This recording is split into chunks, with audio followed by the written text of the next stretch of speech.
महाबळेश्वर आणि जावली तालुक्यात शिवसेनेची जोरदार प्रचार सभा. उपमुख्यमंत्री एकनाथ शिंदे यांच्याकडून विकास व रोजगाराचा व्यापक आराखडा जाहीर. जिल्हा परिषद व पंचायत समिती निवडणुकांच्या पार्श्वभूमीवर महाबळेश्वर तालुक्यातील तळदेव आणि जावली तालुक्यातील केळघर येथे शिवसेनेच्या उमेदवारांच्या प्रचारासाठी उपमुख्यमंत्री एकनाथ शिंदे यांच्या उपस्थितीत प्रचार सभा झाली. यावेळी माजी आमदार दगडूदादा सतपाळ, शिवसेना पदाधिकारी, शिवसैनिक तसेच स्थानिक नागरिक यावेळी उपस्थित होते. उपमुख्यमंत्री एकनाथ शिंदे यांनी महाबळेश्वर, तापोळा, प्रतापगड, कुंभरोशी, वाडा परिसराच्या सर्वांगीण विकासावर भर देण्याचा निर्धार व्यक्त केला. परिषद आणि पंचायत समितीच्या निवडणुका आहेत, त्यामुळे जसं नगर परिषद महापालिकांमध्ये देखील शिवसेनेला चांगलं यश मिळालं, दुसऱ्या क्रमांकाचा पक्ष म्हणून लोकांनी निवडून दिलं आणि अगदी काही लोक म्हणायचे शिवसेना फक्त आधी ठाण्यापुरती आहे, तर त्या चांदा ते बांधापर्यंत शिवसेना पोचली.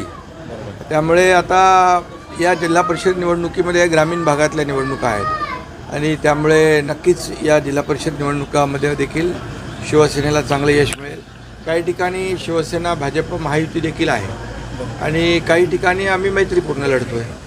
म्हणजे नक्कीच ग्रामीण भागामध्ये या भागात केलेलं जे काही काम आहे, बांधलेले आपण नदीवरचे पूल आहेत, वाहतूक जे काय कनेक्टिव्हिटी आपण दिली आहे ती आहे, पर्यटनाला चालना देण्याचं काम केलेलं आहे, गावागावात रस्ते केलेले आहेत. आणखी यापुढे देखील आपल्याला विकास कामं करायची आहे. विकास हाच आपला अजेंडा आहे. आमचा शिवसेनेचा डेव्हलपमेंट हाच अजेंडा आहे. त्यामुळे विकासाच्या मुद्द्यावर या भागातल्या ज्या काही तरुण रोजगारासाठी गाव सोडून मुंबईकडे, पुण्याकडे, ठाण्याकडे जातात, त्यांना इथं ती वेळ त्यांच्यावर येऊ नये आणि इथंच त्यांना रोजगार मिळावा, यासाठी माझे प्रयत्न जे सुरू आहेत ते प्रयत्न यापुढे सुरू राहतील आणि इथल्या तरुणांना इथंच रोजगार मिळेल या दृष्टीने पर्यटनाला मोठ्या प्रमाणावर चालना देण्याचं काम आपण करतो आहे आणि नक्कीच त्याची पोचपावती या जिल्हा परिषद पंचायत समितीमध्ये लोक देतील. कार्यकर्त्यांचे आहेत, निवडणुकीला उभं राहायला प्रत्येकाची इच्छा असते, ठीक आहे. आणि त्यामुळे लोकांनी ठरवलेलं असतं की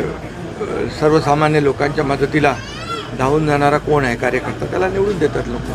त्यामुळे आमची शिवसेना प्रत्येक ठिकाणी, प्रत्येक जिथं अडचणी आहे, तिथं आपत्ती आहे, तिथे शिवसेना पोचते.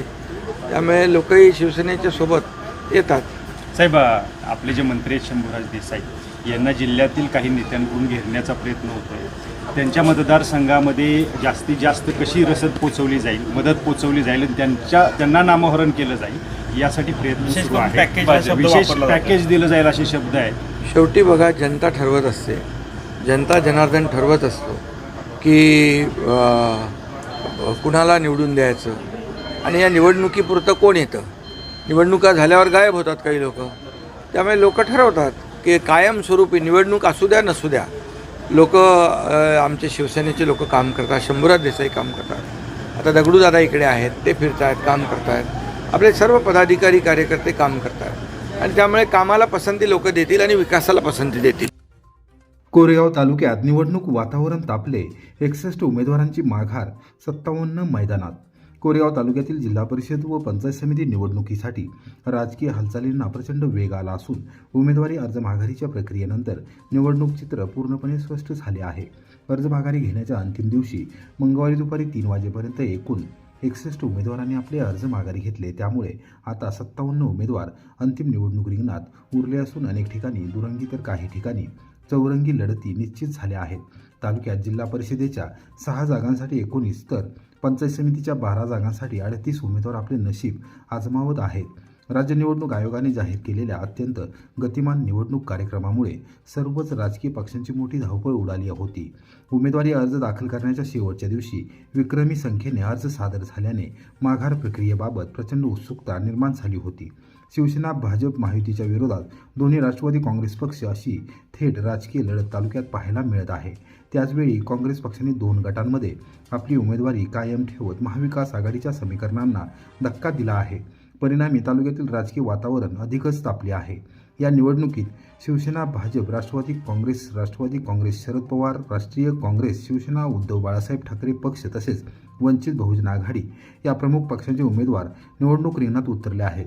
उमेदवारी अर्ज माघारीनंतर मान्यताप्राप्त पक्षाच्या उमेदवारांना त्यांच्या अधिकृत पक्षचिन्हाचे वाटप करण्यात आले असून अपक्ष उमेदवारांना मागणी क्रमानुसार निवडणूक चिन्हे देण्यात आले आहेत. ही संपूर्ण प्रक्रिया निवडणूक निर्णय अधिकारी प्रमोद कुदळे यांच्या नेतृत्वाखाली पार पडली. सहाय्यक निवडणूक निर्णय अधिकारी डॉक्टर संगमेश कोडे, नायब तहसीलदार संदीप चव्हाण, सुनीता धिमते तसेच महसूल सहाय्यक रवींद्र किरवे यांनी कामकाजात सहकार्य केले. दरम्यान वाठारकिरोली जिल्हा परिषद गटासह कुमटे जिल्हा परिषद गटामध्ये काँग्रेस पक्षाने आपली उमेदवारी कायम ठेवली आहे. उमेदवारी अर्ज माघारी घेणाऱ्यांमध्ये जिल्हा परिषदेच्या कृषी व पशुसंवर्धन समितीचे माजी सभापती मंगेश धुमाळ तसेच पंचायत समितीचे माजी सदस्य युवराज जगदाळे पाटील यांचा समावेश आहे. सातारा जिल्हा भाजपमय करण्याच्या दिशेने जयकुमार गोरे यांचे मोठे पाऊल. आंधळी पंचायत समिती गण बिनविरोध. संपूर्ण सातारा जिल्हा भाजपमय करण्याचा निर्धार केलेल्या ग्रामविकास व पंचायत राज मंत्री जयकुमार गोरे यांनी आपल्या मानखटाव विधानसभा मतदारसंघात जिल्हा परिषद व पंचायत समिती निवडणुकीत आपली आणि भाजपची ताकद ठळकपणे दाखवून दिली आहे. जिल्हा परिषद व पंचायत समिती निवडणुकीतील उमेदवारी अर्ज मागे घेण्याच्या शेवटच्या दिवशी मंगळवारी मंत्री जयकुमार गोरे यांनी विरोधकांना राजकीय धक्का देत आंधळी पंचायत समिती गणाची निवडणूक बिनविरोध करून दाखवली. भाजपचे निष्ठावंत कार्यकर्ते अर्जुन काळे यांची बिनविरोध निवड करून मंत्री गोरे यांनी संपूर्ण सातारा जिल्ह्याला आपला राजकीय करिश्मा पुन्हा एकदा दाखवून दिला आहे. आंधळी जिल्हा परिषद गट व आंधळी पंचायत समिती गण हा मंत्री जयकुमार गोरे यांचा बालेकिल्ला म्हणून ओळखला जातो. या ठिकाणी भाजपची पकड कायम असून विरोधकांना उमेदवार उभा न करता आल्याने अखेर निवडणूक बिनविरोध झाली. अर्जुन काळे यांच्या बिनविरोध निवडीनंतर परिसरात भाजप पदाधिकारी व कार्यकर्त्यांनी जल्लोष करत आनंद व्यक्त केला. नूतन पंचायत समिती सदस्य अर्जुन काळे यांनी आपल्या बिनविरोध निवडीचे श्रेय मंत्री जयकुमार गोरे यांच्या नेतृत्वाला व मार्गदर्शनाला दिले. मंत्री जयकुमार गोरे यांच्या विश्वासामुळे आणि कार्यकर्त्यांच्या एकजुटीमुळेच ही बिनविरोध निवड शक्य झाली, अशी प्रतिक्रिया त्यांनी व्यक्त केली. या बिनविरोध निवडीमुळे मानखटाव मतदारसंघात भाजपची ताकद अधिक मजबूत झाली असून येणाऱ्या काळात सातारा जिल्ह्यात भाजपचा प्रभाव वाढण्याचे संकेत या निकालातूनच मिळत आहेत. सर्वप्रथम ज्या माझ्या नेत्यांनी मला उमेदवारी दिली, भारतीय जनता पार्टीच्या वतीनं पंचायत समितीला उमेदवारी करण्याची संधी दिली, त्या आदरणीय जयकुमार गोरे भाऊ यांचं मी सर्वप्रथम आभार व्यक्त करतो. आणि या ठिकाणी सर्वच मतदारसंघातील इच्छुक उमेदवार, सर्व नेते मंडळी आणि सर्वच नागरिकांनी माझ्यावरती विश्वास दाखवला. त्याच पद्धतीनं सातारा जिल्हा मध्यवर्ती बँकेचे संचालक आदरणीय शेखरभाऊ गोरे आणि त्यांचे सर्व सहकारी आणि भारतीय जनता पार्टीच्या सर्वच पदाधिकारी आणि सर्व कार्यकर्ते यांनी माझ्यावरती विश्वास दाखवला आणि मला उमेदवारी करण्याची संधी दिली. त्याबद्दल मी सर्वप्रथम या सर्वांचंच आभार व्यक्त करतो. आणि बिनविरोध निवडीचं म्हणाल तर जे इच्छुक उमेदवार होते आणि ज्यांनी फॉर्म भरले नव्हते तरी पण ते इच्छुक होते, त्या सर्वांचं आणि ज्यांनी फॉर्म भरले होते आणि त्यांनी माघार घेतली त्याही सर्वांचं मी आभार व्यक्त करतो. काय सांगचाल तुमचे जवळचे विश्वास आणि तुम्ही एकत्र काम असणारे तात्या पुन्हा एकदा बिनविरोध निवडून आलेत आणि अनेक वर्षाचा त्यांचा झेडपी आणि पंचायत समितीचा अनुभव तुम्हाला आता कामाला आला.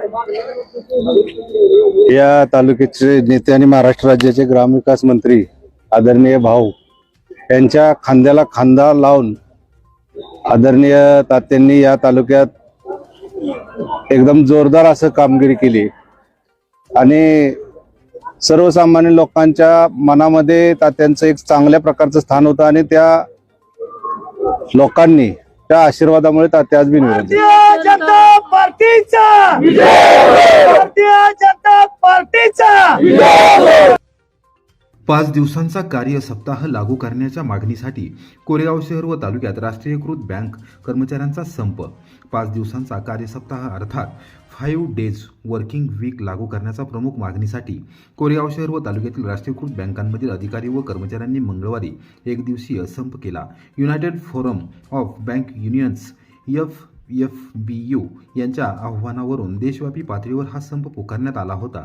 या संपात कोरेगाव तालुक्यातील bank of India, state bank of India आदी राष्ट्रीयकृत बँकांमधील अधिकारी व कर्मचारी सहभागी झाले होते. परिणामी शहर व ग्रामीण भागातील राष्ट्रीयकृत बँकांमधील व्यवहार दिवसभर ठप्प राहिले.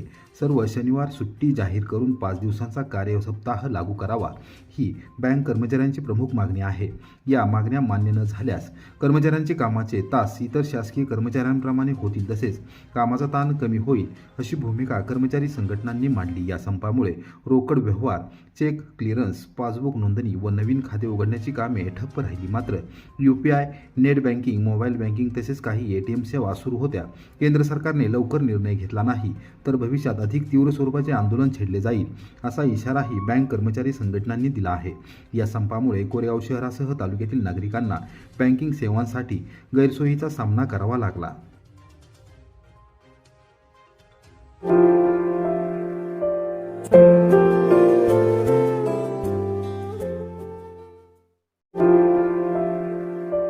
you